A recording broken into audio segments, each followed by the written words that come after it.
So my thoughts on Astral's Playroom and Astro's Bot, I'll kind of put them both together, I guess. Let me just go quick over my thoughts on Astral's Playroom since we did. I kind of did it already, but I'll do it again. I thought Astral's, and you know what? Actually, specifically, I think it's good. I think I'll have a different thing. So for Astral's Playroom, I actually like it for different reasons because this game is more so ham fist on exploring like the physical hardware of PlayStation devices throughout history, and that stuff was really cool to me. Just seeing all the PlayStation models and everything side by side from all the various platforms and stuff, and there was actually quite a bit of stuff that I never even knew, like the whole accessories for the PSP and like the GPS accessory for the PSP specifically. That was I was astounded that that was even a thing. But it was so neat to see just like all the consoles, all the different variations of the consoles, all next to each other, and you can just compare them right there. I thought that was really nice. And for the most part, like the gameplay, I'm just gonna lump it together with Astro Bot because it's more or less the same.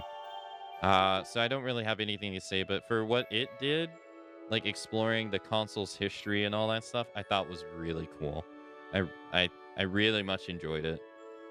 And then for Astrobot in particular, it's more so like exploring franchises more, even though a lot of these franchises were also in Astro's Playroom as well. But this was really neat, seeing all the different levels, because there's like level specific places you can explore with certain franchises and stuff, or certain special levels inside levels, like they're not their own. But you know, like you go down the tunnel and stuff and you get thrown into a level. Like, where's the dice game? When you guys showed me the video over on YouTube for this game right here, it made me realize that one of those little levels to find like a guy hidden in it, was actually taken from this game. So it makes me wonder how many more of those levels I didn't recognize were from games that I have very little experience with. But once I found that out, I thought that was really cool how they made certain bonus levels inspired by certain franchises and stuff that I may not have even noticed. But this was really cool. The amount of like love and care that they put into this game for all these franchises, all the bonus levels, all the little interactions they do with each other, all these little small interactions like this right here, it's just adorable. Like, this game is so nice. The music is really nice too.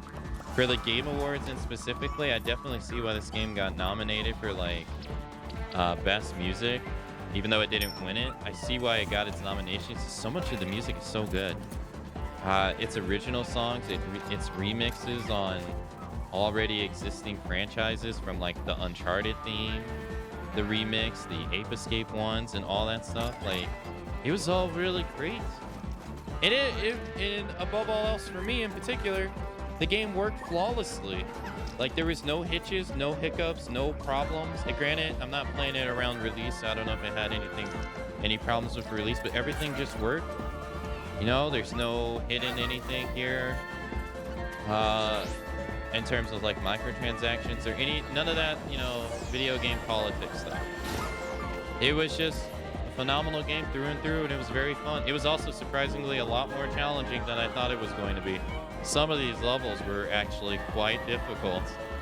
I would say it took me quite a while to finish, but it was a delight. I definitely see why this game won Game of the Year for Jeff Keighley's Game Awards. Seeing it now. And I'm also kind of like bummed a bit that I was kind of disrespectful towards this game and Playroom. I never even gave these games a thought to really play, really.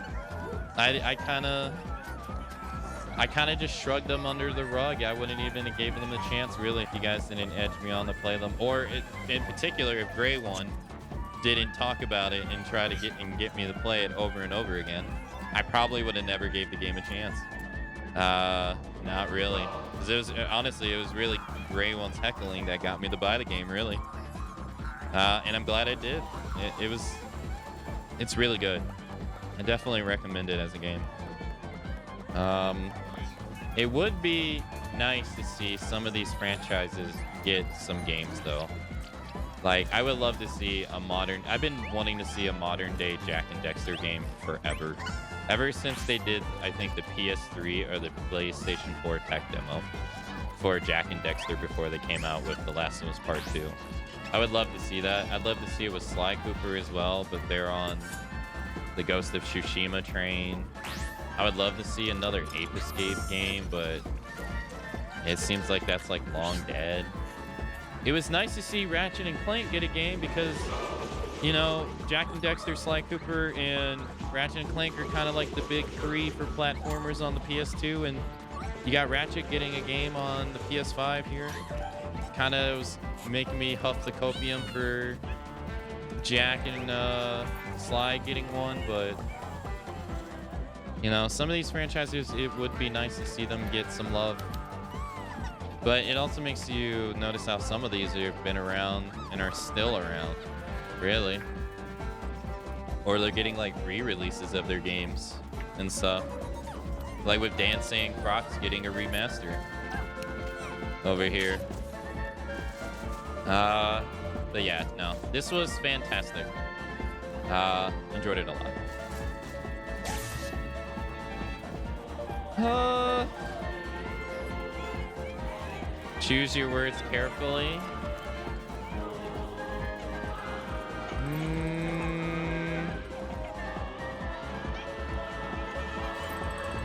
Yeah. I guess that's it.